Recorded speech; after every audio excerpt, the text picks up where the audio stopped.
Vamos lá, mais uma vez vou fazer aqui uma salada na pauta do 3 em 1 e vou emendar um assunto no outro e os comentaristas que se virem. O presidente da Câmara, Rodrigo Maia, criticou hoje o que chamou de posturas antidemocráticas de pessoas no entorno do governo e alertou que o setor privado não investe em ditaduras. Abro aspas para Rodrigo Maia.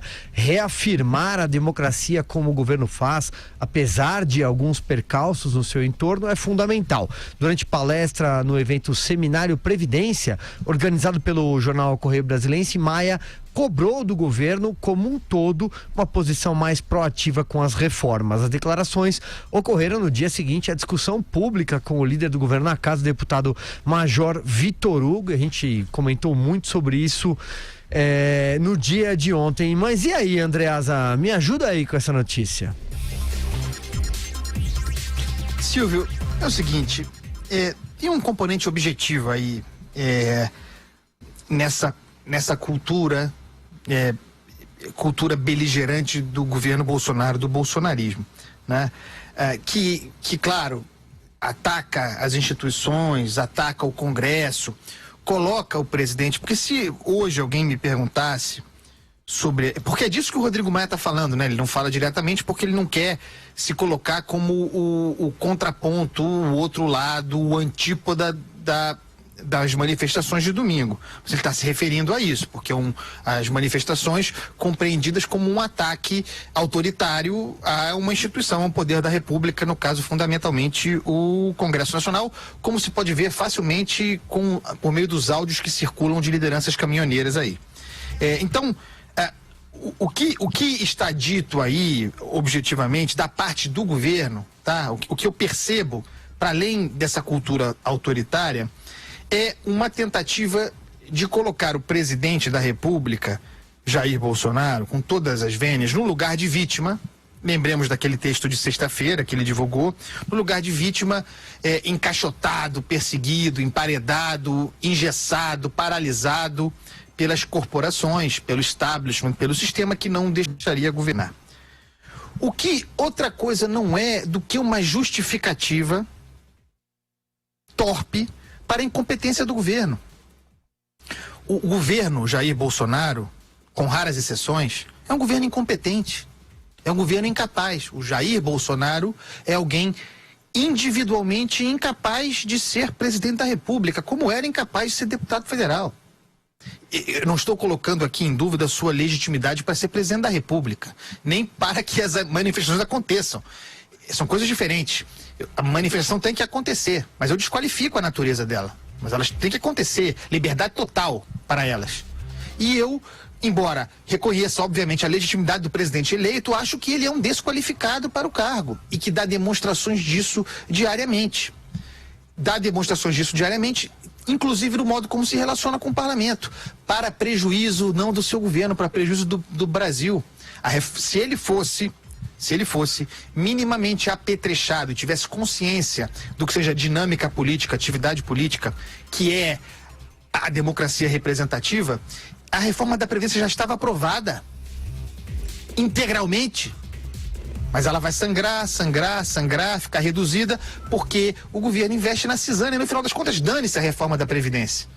O Jair Bolsonaro, no fundo, aliás, ele já falou isso, que é uma reforma da Previdência de 600, 700 bilhões que dê uma descompressão fiscal, alguma capacidade de investimento e jogue o problema para o próximo presidente. Estadista não é.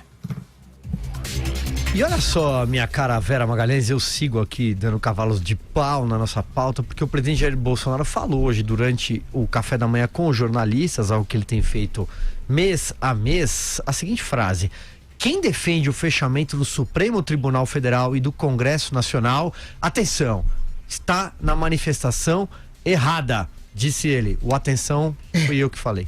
Pois é, Silvio, mas isso tudo são são mensagens que o presidente passa de maneira bastante desencontrada e contraditória. Aqui, é uma mensagem de WhatsApp que o próprio presidente Jair Bolsonaro, ele com o WhatsApp dele, que tem o brasão aqui em cima, presidente Jair Bolsonaro, caminhou para várias pessoas no início da semana. E aí a mensagem é: para quem não acredita que o Brasil mudou. E aí encaminha o seguinte cartaz: basta! 3 pontos de exclamação. Dia 26/5 estaremos marchando para Brasília. Elegemos o presidente Bolsonaro e cansamos de ver os corruptos querendo sabotá-lo. Isso é uma mensagem que ele, Jair Bolsonaro, encaminhou para várias pessoas, ministros, parlamentares, amigos, até nem tão amigos. E então ele sabe da natureza de achincalhe do Congresso que existe nessa manifestação, que existia principalmente na primeira convocação, que começou a ser atenuada, mas que existirá certamente no domingo. Certamente. A deputada Carla Zambelli, disse no bloco anterior, usou a live de ontem, não de uma semana ou 10 dias atrás, ontem, para dizer que é para as pessoas irem aos atos se manifestar contra o Centrão, contra o parlamento, etc, etc. Ela que é uma parlamentar. Então, essa natureza antidemocrática, ela permeia as convocações, ainda que de maneira subliminar, subreptícia, dissimulada, o que quer que seja. Vamos ver que caldo isso vai promover.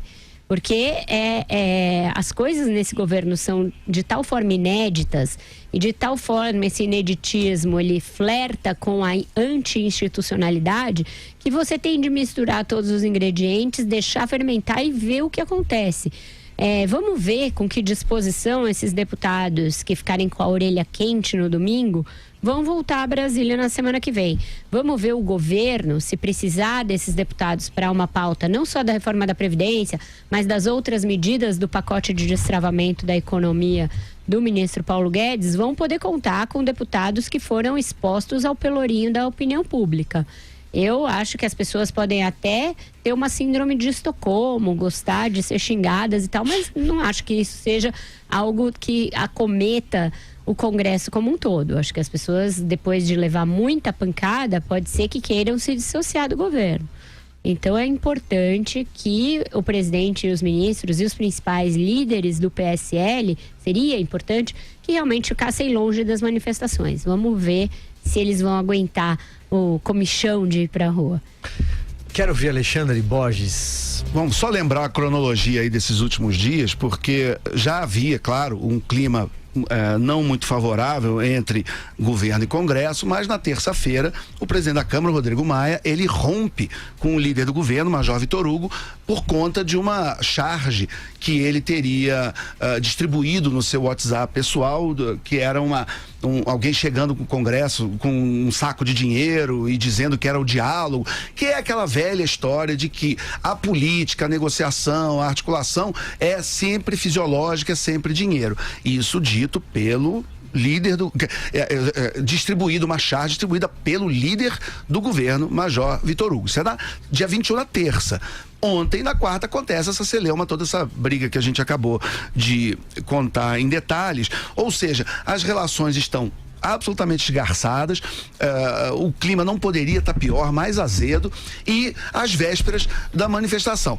Por um lado, a gente só pode, isso é fato, tá? Vamos separar, o que é sempre importante, separar o que é fato e o que é interpretação ou especulação. Fato é a relação entre Congresso, base do governo está péssima, está no seu pior momento desde que o governo começou. O que é interpretação ou especulação?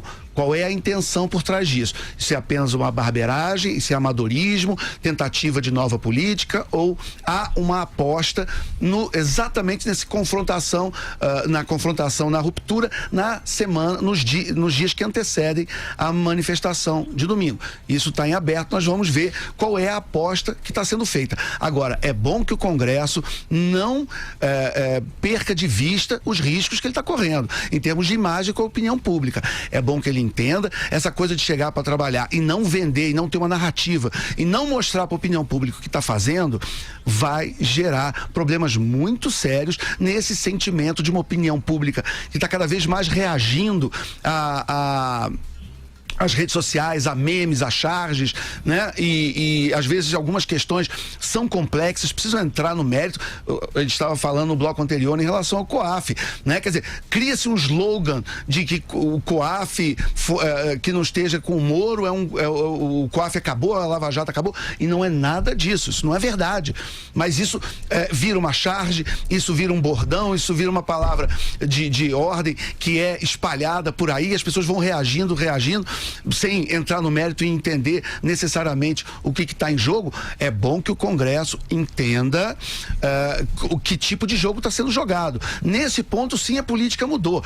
Nesse ponto, indiscutivelmente, o fator redes sociais e esse engajamento todo, que é feito de uma maneira muito profissional em vários agentes políticos do país, o Congresso precisa acompanhar, precisa entender o que está acontecendo, precisa ficar realmente preocupado, porque a sua imagem está sendo o dia inteiro achincalhada e atacada, às vezes com algum mérito e às vezes sem mérito.